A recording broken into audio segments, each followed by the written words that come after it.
Welcome back to the Daily Drum on WHUR 96.3 HD2 and Sirius XM channel 141. I'm Harold Fisher. At Pizza in D.C., under fire for what some are calling a racist and disrespectful item on its menu. D.C. looking ahead to Inauguration Day, bringing in thousands of officers and may call up the National Guard in case of political violence. And what's the deal with former President Donald Trump and his private parts comments about Arnold Palmer? Actor Jamie Foxx is back in the news related to Sean Diddy Combs. And will Vice President Kamala Harris watch the historic election night results from her old stomping grounds, the Mecca? Well, those are just some of the top stories we're tackling tonight at the Reporters Roundtable. My guests are Misha Green, managing editor for the Washington Informer, Keith Alexander, Pulitzer Prize-winning D.C. crime and courts reporter for the Washington Post, and our special guest, Easy Street, WHUR's very own air personality and community activist. Thank you all so much for joining the conversation. Easy, I'm not going to keep you, but you're here because of the things that have been happening over the past 24 hours regarding At Pizza and this Marion Berry dessert that this popular fast food outlet has produced. First of all, talk to me about what happened today at the press conference that you attended. All right. Press conference today, of course, was to announce that we're going to be protesting all of the pizza spots that this gentleman, Mike Burns, who's the owner, has in the D.C. area. Now, just for the record, the Marion Berry knots that appear in their marketing to be laced with cocaine. If you've seen the ad, they use the word powder. They're for everyone. They use the word blow. So it's very obvious they're trying to paint a picture here and play off of Marion Berry. The use of his name, the last name was spelled with the Berry in the ad, and that is what started this firestorm. So just so we're clear that everyone knows, why we're having this problem with this guy. Not to mention, it did also say they're so delicious it's criminal. Yes, absolutely. So we already know there's no escaping this. We know for a fact you're pointing at our mayor for life, Marion Berry. So today we lit a fire. Today was good trouble. We were in front of the At Pizza on U Street. There will be another. The first protest will happen on Friday at 7 p.m. This was just the announcing today. Myself, Reverend Tony Lee, Ronald Moten, and other people were there to voice our concerns about the ad. We talked about the blatant disrespect. We talked about the racism that's also in the background of this. And we talked about our next actions that we're going to take to shut down every At Pizza place in the District of Columbia. You had spoken about why this was so upsetting to you personally. Talk to me briefly about that. So, of course, being here in Washington, D.C. on the radio for the last almost 30 years, I had the opportunity to spend a lot of time with Mayor for Life on the business tip and also on the personal. I learned so much. This man is my mentor. I mean, if you read the book Mayor for Life, it's a blueprint for success in many arenas, politics, business, life. And I had a personal relationship with him. And, when you come in contact with an icon like this, I mean, he was like a father figure to not only me, but to so many people. And then you have to look at the impact of Marion Berry reverberates not just beyond D.C. and Prince George's County and Montgomery County and Charles County that are some of the richest counties for African Americans on the planet right now. You have to look at the reverberation of the business savvy of this black man and what he was able to do with government contracting. And the reverberations of Marion Berry is a worldwide phenomenon. We know that. So what we saw today was a lot of people that came forward and were downtown on U Street. Now, think about the significance of this. In 1968, when Dr. King was killed, U Street suffered, and we know that there was a major fire and a lot of these businesses perished. And Marion Barry came up with this awesome idea to produce the Reeve Center at 14th and U to revitalize U Street. Fast forward to 2024 and look at U Street now. And then you have a company at Pizza that's going to come on U Street and use his name and his likeness and tie it to drug usage. Blatant disrespect and racism. We're not having it. So until these guys take this stuff down from all of their menus, it's going to be on and popping, and that's a guarantee. Misha, your thoughts about the issue that has just really, really blown up and I would argue opened up some old wounds in not just the Black community, but just for those who really love DC. Yeah, I first want to say that I think that Easy Street Youth pointed out so many really valid points, and people have a right to be infuriated with this correlation of a politician whose legacy is far beyond something that happened in 1990. It's far beyond something that was somewhat of a distraction to his true legacy here in Washington, D.C., which a lot of folks remember him for his activism, for what he did for the Summer Youth Employment Program, and of course, what Easy Street talked about with the Reeve Center. And so when you put all that into context, and he's the late former mayor who is not even here to defend himself, and his family wasn't consulted on this. Cora Masters Berry, his widow, says she knew nothing about this. You have to realize that And Pizza made a lot of bad decisions leading up to this point. Of course, it got them a lot of publicity. I've had people say, I mean, they look pretty good, but I wouldn't eat it just because they're problematic, right? These Marion Berry knots look tasty. They look like diabetes in a basket to me. But and I'm saying that on the record. But let's be very clear. I think that when you're talking about an organization that really has taken pride in the fact that they are district based, that they cater to the DMV region, you can't disrespect a DC legend in that way. And to correlate, again, something that's really distracting with truly what we need or what folks would like to remember Marion Barry for, which is the impact he's had, is unfortunate. I have to give this plug. Our reporter, Richard Elliott, was out there covering everything today. And he also covered sort of the conversation yesterday and talked to a guy, Burn Box, the owner of Burn Box, which is a Black-owned pizza company based here in DC. And he talked about the fact that SYEP, the Summer Youth Employment Program that Marion Barry started, and how formative that was to his entrepreneurship journey in general as a Black man from DC. And so he's taking this opportunity to sort of reframe the narrative by giving money and funds away. And I'm not positive where, so go back to the article on WashingtonInformer.com to check out. But in order to give back to the community in honor of Marion Barry's legacy, which is, I think, probably what we should be seeing more of. Keith, here's the thing. You can go into any restaurant in DC or any major city, and you can have a drink named after a celebrity. You can have a dish named after a celebrity. I think the reality is that they could have had, Marion Barry knots and just left it. Yeah. And they didn't have to, they didn't have to do, they didn't have to talk about the powdered sugar. They didn't have to talk about it's so delicious, it's criminal. They could have just said Marion Barry knots, and people would have been like, oh, let's try it. But they didn't do that. Or saying if you win a bump. A bump. That's right. Referring to a bump.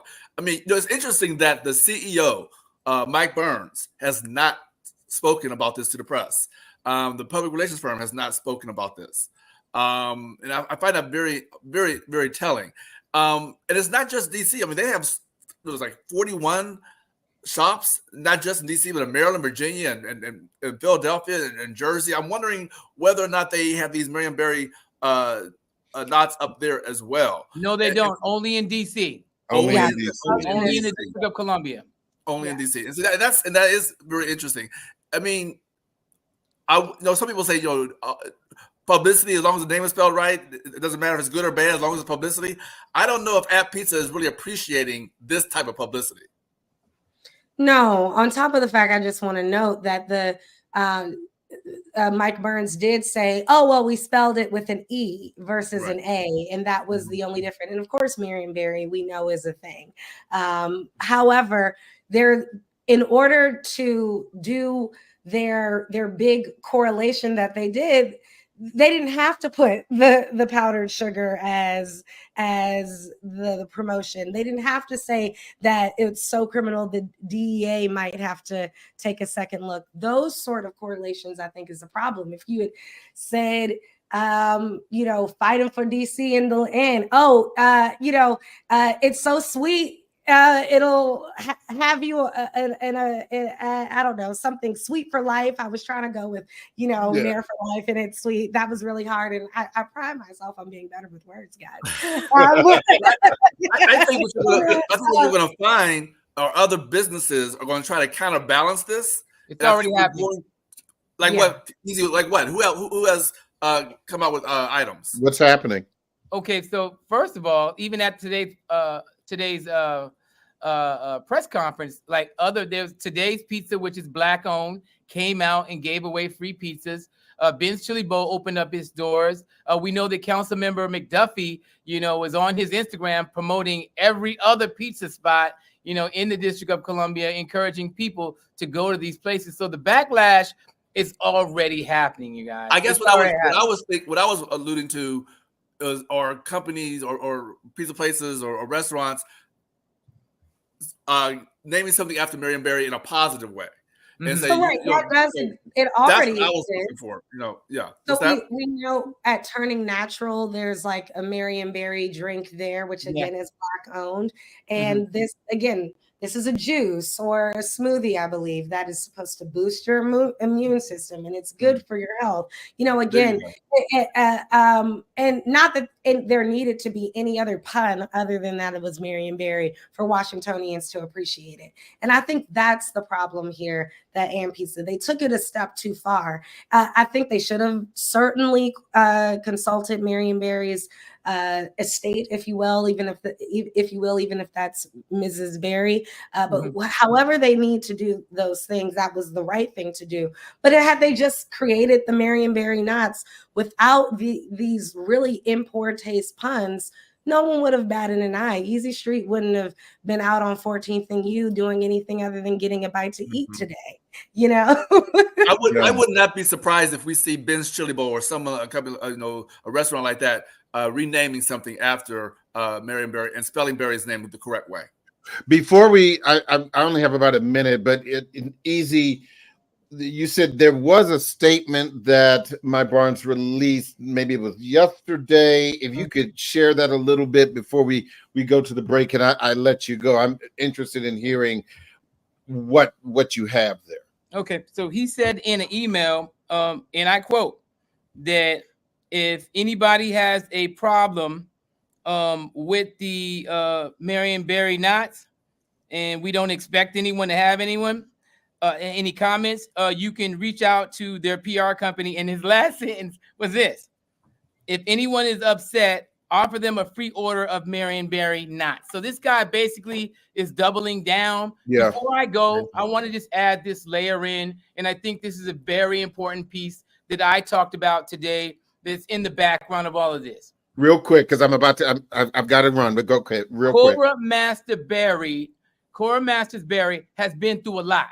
She deserves way better than this. She had to bury their son. She had to bury Marionberry, Mayor for Life as well. And TMZ back in 2014 labeled him as the crack mayor, dead at 78. So she's been through a lot. And for this woman to have to experience that and other unknown challenge in the trial and tribulation, to me, is very sad. and poor timing for them to be able to do something like this almost on the 10-year anniversary of the death of the great Marion Barry. Wow. Easy Street, thank you so much for your activism and being part of the WHUR family. Of course, we will be in touch and watch what happens later on this week. Thank you so much. Thank you. Easy. How do I get out of this thing? I'm going to let you go. Thank you so much. There you go. We're going to take a quick break, but don't forget you can hear this in every edition of the Daily Drum Insight segment via podcast on WHUR.com. The original Quiet Storm is next on WHUR with Raheem Devon. I'm Harold Fisher. This conversation continues on Sirius XM channel 141 and 96.3 HD2 in just a few seconds.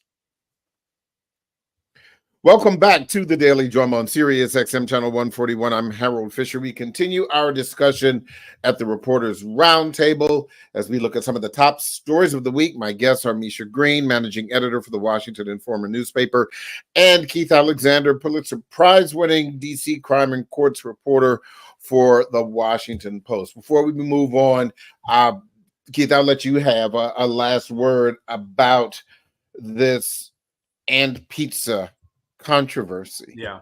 You know, it's interesting that the CEO referred calls and reporters to his press office, with the press office that he referred people to is now commenting. So that's also very interesting, right? That I mean, it really is a dismissal on all levels. You know, no, they're not even commenting on this. It's disrespectful. It's on top of a very disrespectful move to not even own up to it and address the community that has concerns. It's fascinating that they would do this.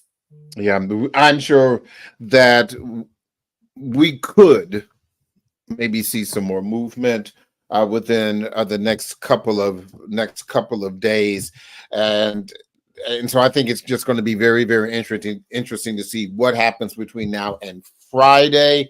And if nothing is said, what those protests are going to be like, because as you all know, Washingtonians of all stripes, but they love the city and they understand its colorful and complex history. We're going to hear, much more about this. I do want to move on, because speaking of protests, the Bowser administration is preparing for protests or even political violence as we move closer to Election Day and Inauguration Day.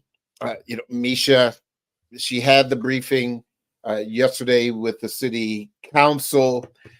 I guess you can only say, stay ready so you don't have to get ready.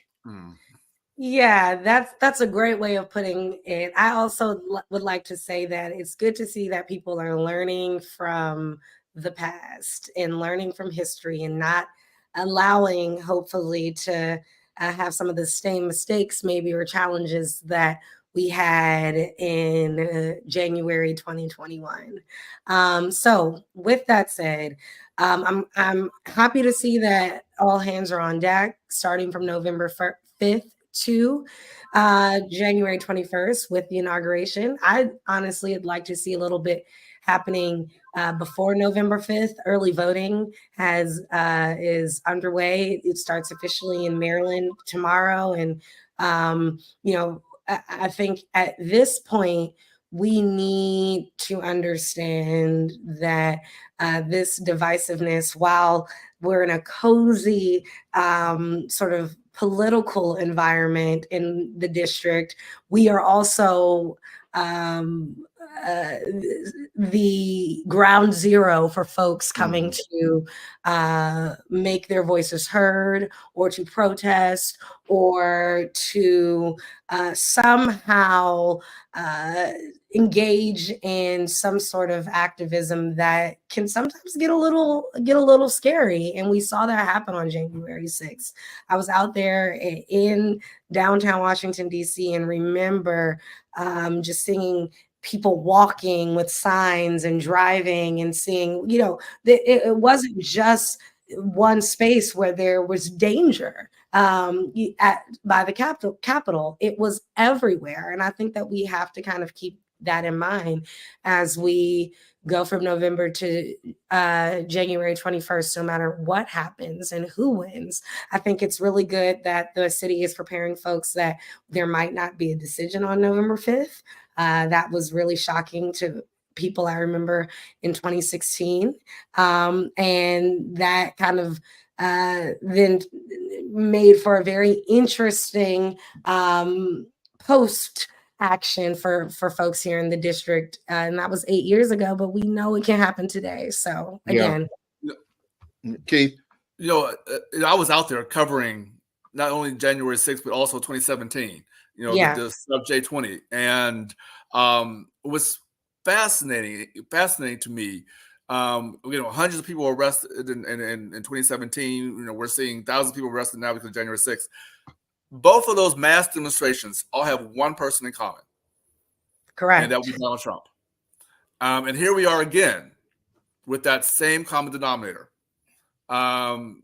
facing this election. Yes, Capitol Police bringing on more officers, MPD, all hands on deck.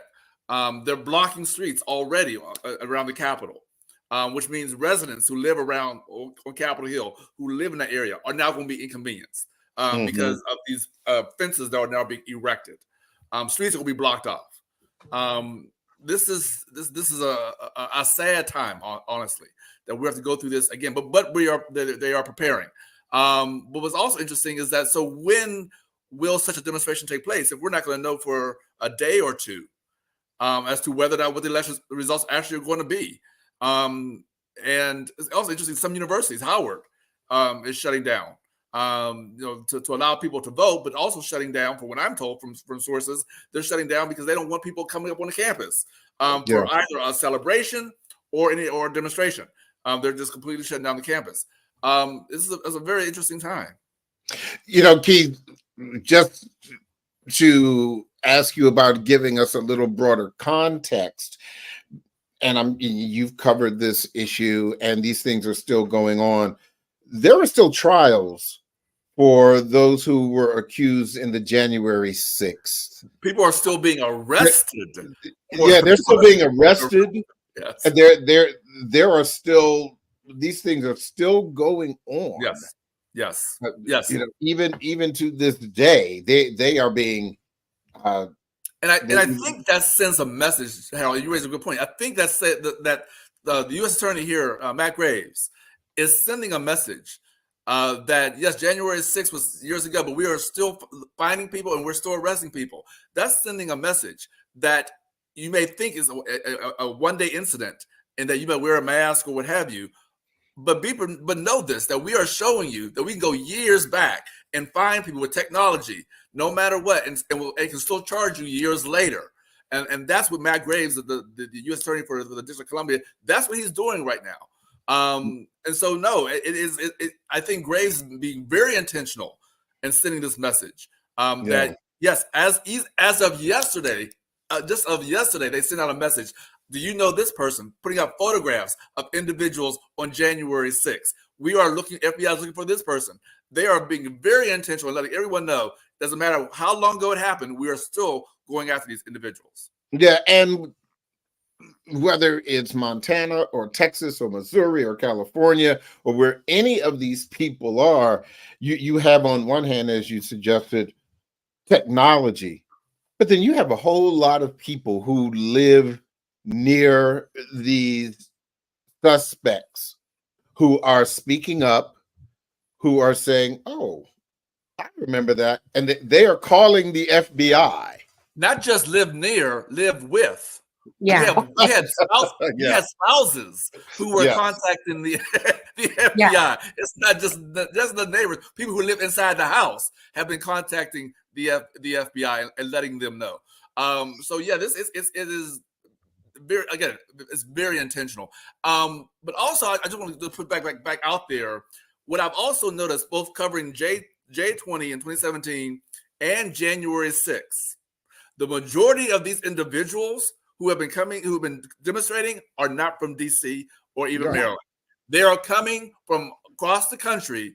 And that's part of the reason why Graves is being so methodical about arresting these people. You are coming into our city and distracting and offering on all of this. That's what it's all about. These aren't DC people doing this or Maryland people. These are people coming from New York and Massachusetts and Illinois and North Dakota coming to DC Exactly. and doing all that.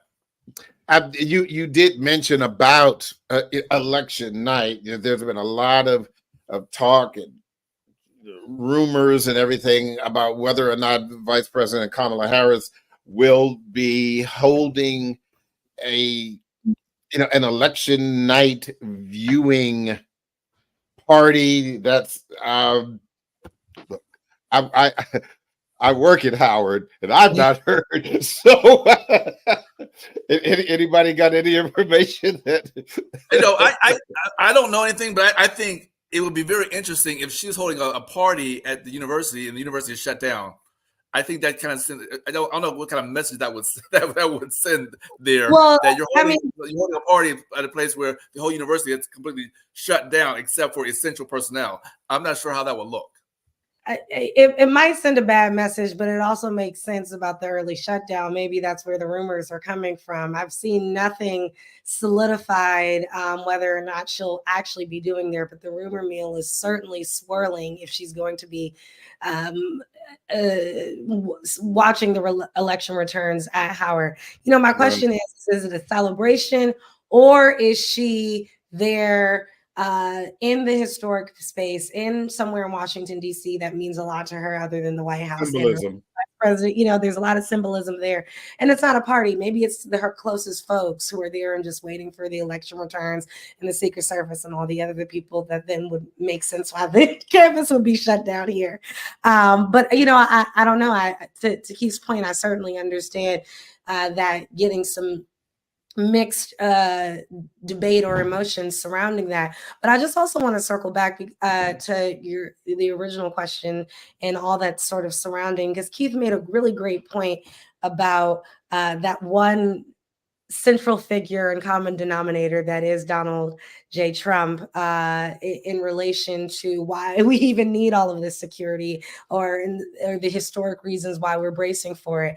And I want to also say that with these trials still going on, with people still getting arrested, with people still looking out for these January 6 folks, their leader, Donald J. Trump, is still saying that those who are getting arrested or in jail are captives. And so, I think that this really sort of dueling rhetoric that we're having from folks who are actually getting in trouble and the person that that a lot of his followers are still hoping wins and can sort of free the captives, if you will, you're going to have some issues. So again, I just, Washingtonians, we feel it. As a native Washingtonian, I'm like, oh my gosh, I'm going to hate getting around the city for the next couple of months.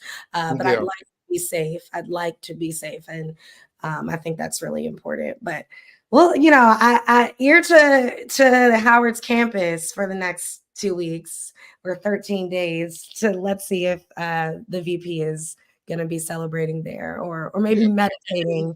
And let's say that even if the university may be closed, air quotes, for security issues, school is still in session. And not on election day. No, but when I say that, I mean students are still on campus. Oh, yes, right. Students are still on campus, and this is an HBCU, and this is an historic day, no matter what the outcome. Correct. And so, actually, say that again, Harold. Say that again, Harold. Yes, no matter what the outcome, it is an historic day. Yes, it is. Yeah, it most certainly will be. Whether we find out on November 5th or the 6th or the 8th or the 10th or whenever. But as far as election night is concerned, there will be an energy there, I would argue, that has never been felt before. And certainly, I think we all are looking forward to to seeing what that's like. I Yeah. do want to talk about, and you mentioned this earlier, Misha, about Maryland early voting. It starts tomorrow, October 24th. Let me say again, for those of you who are looking forward to early voting starts in Maryland on October 24th. Okay. There have been questions in Montgomery County about scrambling to hire enough poll workers and poll judges to represent both parties. There seems to be a bit of a shortage of GOP election workers in Maryland. I would say, just more broadly, look, my grandmother for decades was an election judge in the District of Columbia. And this is it's one of those civic duty jobs. It's not glamorous, but I think because of what we're seeing, Keith, in Montgomery County and probably in other parts of the country, it has become in some cases a difficult and dangerous job. And sadly, what we've also seen, we saw what happened down in Georgia, right? Yeah. And that, with the poll worker and her daughter, Mm-hmm. and names, being released. And so, yes, there is an issue where people are now concerned about working these polls because of what has happened with the last election. And yes, Maryland has, you mentioned Montgomery County trying to find poll workers and having people in place, but also having security in place, right? Having officers in place at various places to ensure that nothing crazy happens. It's something that Maryland has never had to do before and never had to wrestle with. And here we are now wrestling with finding enough poll workers because of the image of the poll worker and the threats that many poll workers have had. Yeah. Misha, again, this is just not something that I think a lot of people of a certain age would ever have thought to see. And I don't count you as a person of a certain age because you're the youngest person in this conversation. But all jokes aside, when my parents were voting, before I was old enough to vote, going to the polls was a boring thing. Yeah. There was no tension in DC or Maryland. You just, the poll judges, the workers, you walked in, hey baby, how you doing? Here's your, you go over here to the booth here. It just wasn't a thing. But it is where we are, Misha. Yeah, like you, Harold, my grandmother worked elections. And so I got to watch her process very up close and personal and see some of the prep work that went into preparing the ballot places, or the polling places, and preparing the ballot boxes, and just really sort of the ins and outs of what a poll worker or election judge has to do. And I think that it's really unfortunate that, again, some of the stories that we've seen here recently has probably impacted people's desire, particularly in an area where a lot of people are informed and following the news, wanting to be a part of that, if you will. But I also think that it's very telling about the state of where we are in 2024. This election, the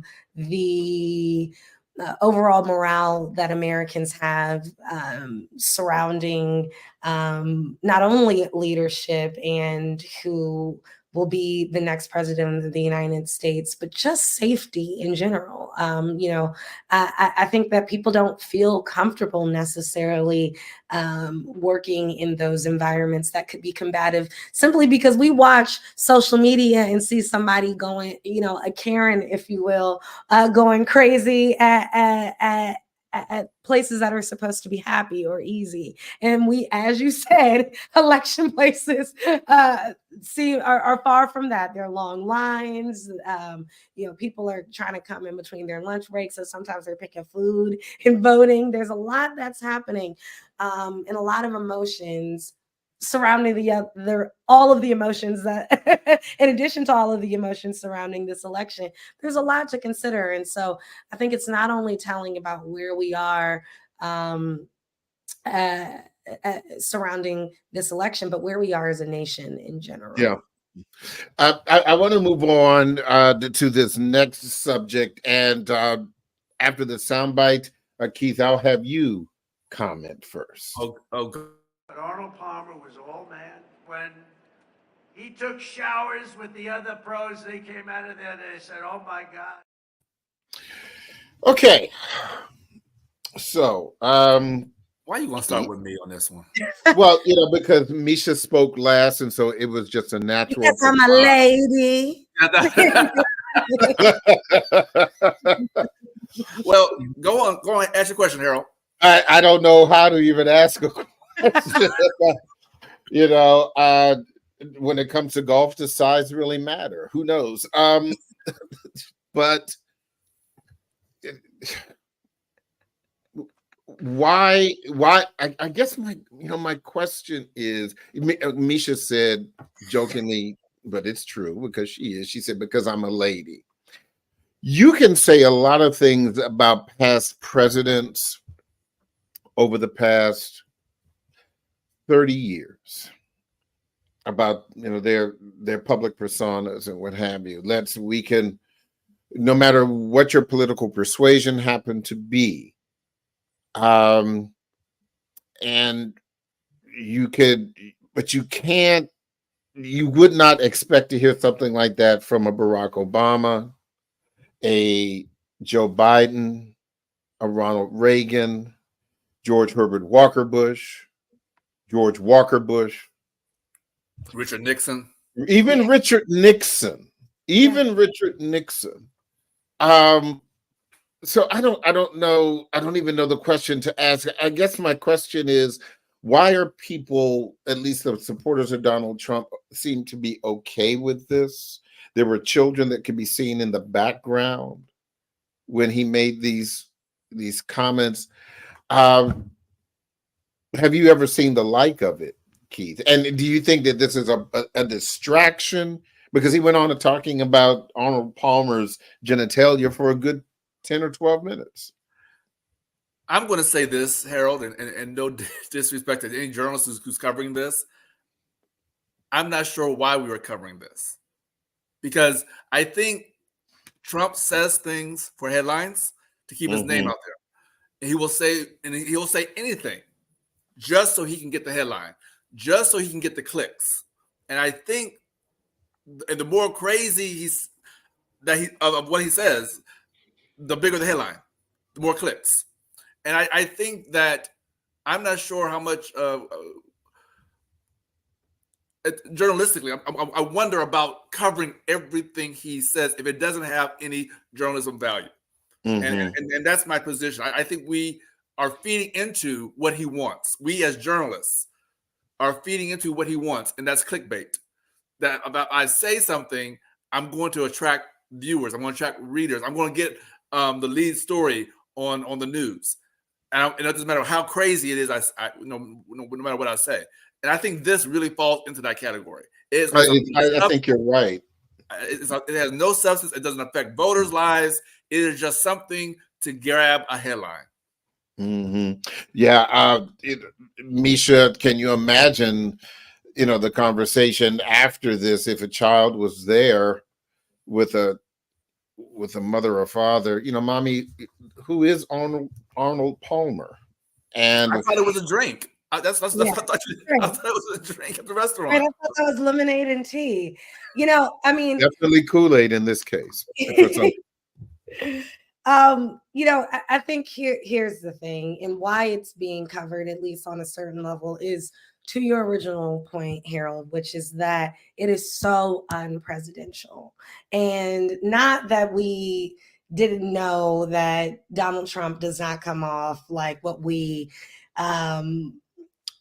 generally think our leaders should say or do or be. And certainly this is not the first time during an election season where he's become famous or grabbed a lot of headlines. Specifically, grabbed was not the right word, but you guys know where I was going by saying that, where he's talked about genitalia, right? And it's been a major headline in the news during an election season. That's something that Donald Trump does.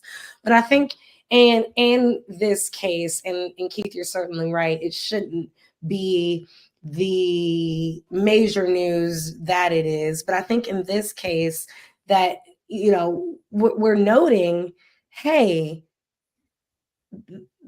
a president is not just somebody who can say anything and get away with it. There are other consequences. And to your point, Harold, there are these conversations that then parents are having with their children. They're the conversations that, you know, wives might be having with, or women in general might be having with others about, well, why was that important, in digging into something deeper that just isn't there, right? And so, you know, it was really uncomfortable for me when I watched the video, and he said twice that he knew that there were women in the audience, not even acknowledging the fact that there were people under 18 in the audience, and still said the comment. I think that you have to say, well, this man really doesn't care. Again, not that those of us who don't follow this news cycle 24/7 don't know that he doesn't care, but I think it's just, again, a flagrant reminder of that. Yeah. But I also think that I don't think his supporters care. I don't think he offended a single one of his supporters in what he said. They're used to it. They expect it. I really don't think anyone who supports him was even bothered by what he said, to be quite honest with you, because he has said something else. This is the same man who said he can grab women by the genitalia, and they still support him. So I don't think that what he said is going to offend anybody who was there. Yeah, I only have about a minute left. I wanted to kind of get this in. The Central Park Five, also known as the Exonerated Five, suing Donald Trump for defamation. Real quick, Misha, do you think this suit will fly? You know, I mean, it's clear defamation. He is denying, he's saying something that is false, and I think that it at least will be something that his legal team should be concerned about, in addition to the 34 other charges he has. Yeah, how about that? Yeah, He said they pled guilty. They did not plead guilty. That's completely erroneous, and that's a basis for a lawsuit. And I mean, if you think about it, if they pled guilty, there wouldn't have been a trial. So that should tell you a little bit more about his mindset as to where he is. So yes, that it was a murder. You know, I mean, just completely wrong facts. And we know that, again, that's nothing new for Donald Trump, but you got to be careful. If not, the law comes after you. Yes, indeed. Misha Green, Keith Alexander, thank you all so much. We also want to thank DJ Easy Street for spending some time with us. And we will continue to watch the news. That is the Daily Drum for this Wednesday, October 23rd. I'm Harold Fisher.